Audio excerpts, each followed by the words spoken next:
Time is running out. Outbreaks are occurring. Cities are getting infected.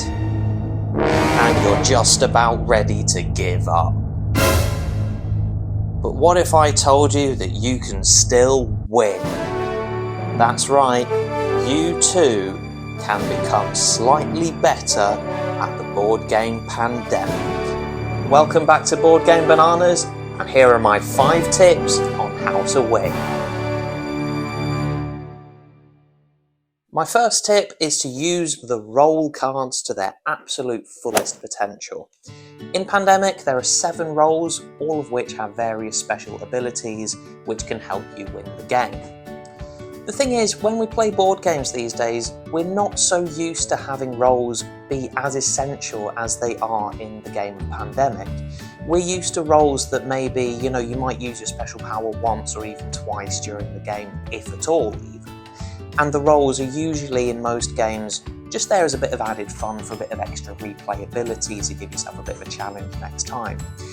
In Pandemic, you really can't think like that. You've basically got to inhabit the role as if this was a role-playing game. You've got to be a researcher or be a medic. And what I want you to do at the beginning of the game, read the card. I know that sounds obvious, but absolutely read it.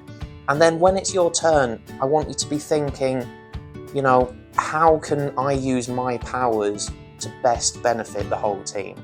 Then you're using the role correctly, and then you will have a much, much stronger chance of winning.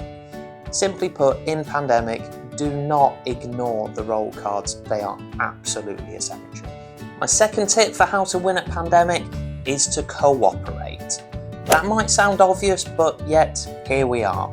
I've worked in an office long enough to know that the solution to any kind of crisis is, of course, to have another meeting. We have pre-meetings, post-meetings, planning meetings, discussion meetings, follow-up meetings, meetings about meetings, and then we'll have a meeting about working more efficiently. This is a cooperative game. In Pandemic, you simply must cooperate. And you've got to remember that just because you're racing against this clock, and this clock, and this clock, does not mean that you have to race against this clock. There's a limited number of cards, and that means that you will have a limited number of turns throughout the game. Do not waste those turns by just jumping straight into it. You're absolutely allowed to pause at the start of your turn and discuss with your teammates what you think you should be doing, and again, how you can use your role to the best of your abilities. So, it sounds obvious, but tip number 2, cooperate. Well, if you thought point number 2 sounded obvious, wait until we get to point number 3. Remember the objective of the game. That's it. That's point number 3. It's really, really tempting when you're playing and you're seeing more and more disease cubes being added to the board. There are more and more outbreaks occurring. It is really, really tempting to go around and try and cure as many of these disease cubes as you possibly can. I understand that feels like an immediate threat. But remember, that's not the objective. The objective is to end up with 5 cards in the same colour and then get to a research station so that you can cure a disease, and then to do that 4 times. Now, there are only 12 cards of each colour in the deck, so when you pick up 2 cards at the end of your turn, the odds of somebody randomly, without passing cards to each other, just by sheer random chance getting 5 cards of the same colour, that's very, very small.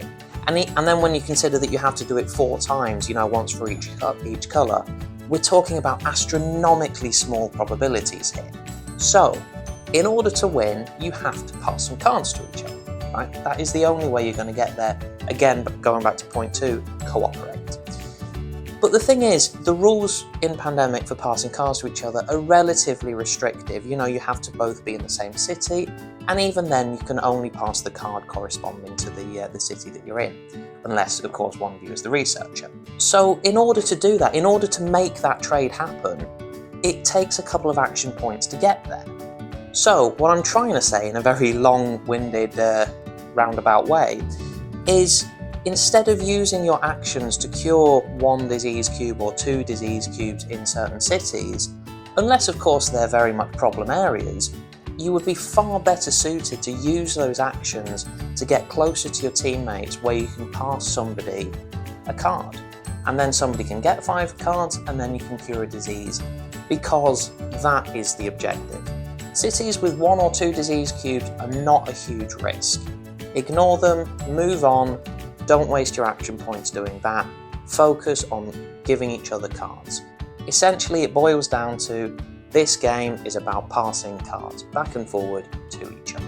Point number 4 may sound like it's directly contradicting what I just said in point number 3, but point number 4 is to prioritise preventing outbreaks. The reason for this is very simple. An outbreak is essentially a triple whammy. Firstly, you're going further along the outbreak count, you're much more likely to lose that way. Secondly, more and more disease cubes are entering the board. And then thirdly, it makes the chances of a chain reaction outbreak much, much higher further down the road. So you really want to avoid outbreaks at all costs, pretty much. I don't think that directly contradicts what I said in point number 3 though, because basically you absolutely should focus on problem areas, places where you're going to have chain reaction outbreaks, places where outbreaks are likely to occur. But what I was saying in point number 3, really do not focus on cities with 1 or 2 lonely disease cubes. They're not the priority. And lastly, point number 5, this is going to be a controversial one. I can see the comments coming already. I see you, angry people. But basically, if you're absolutely desperate for a win in this game, if you've been playing and playing but just never seem to win, there is one rule that I think you can just bend maybe a little bit. And that is, of course, the rule regarding these roll cards. These are supposed to be dealt out randomly at the beginning of the game. But going back to point number 1, these roll cards are very, very important and, in my opinion, overpowered. So, since you have to inhabit the role, since you have to become who you're playing and use those powers effectively, by all means, look through all 7, decide which role you think you can best play. And then after you've done that, go back to point number 2, have a meeting with your teammates, discuss how you can use your roles effectively and combine them to get the most out of each other and to win the game in the most strategic way. I know it is slightly bending a rule, and yeah, it kind of upsets me a little bit that I have to say that, but look, the thing is, if it increases your enjoyment of the game, nobody's actually going to get hurt just because you slightly tweak one of the rules, maybe more as you're learning the game and learning more about the strategies of it. Specifically for a 2-player game, I would very strongly recommend the roles of the researcher and the scientist. If you have these 2 roles and you play them correctly, the game actually suddenly becomes relatively easy. How easy, you ask? Is it possible with the correct roles that you could even win without leaving Atlanta? No, surely not. You'd be crazy to even try that.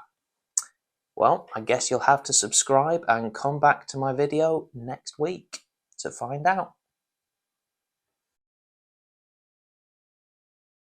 In conclusion, no matter what tactics you use, no matter what roles you have and how you play the game, and also no matter how good you are at board gaming, this is still a difficult game. But to be honest, that is part of the charm of it.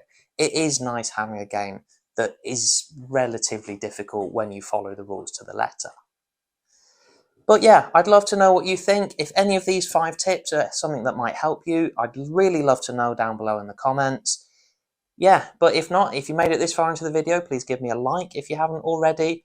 And if nothing else, I shall see you next week in the next one. And hey, go and save the world.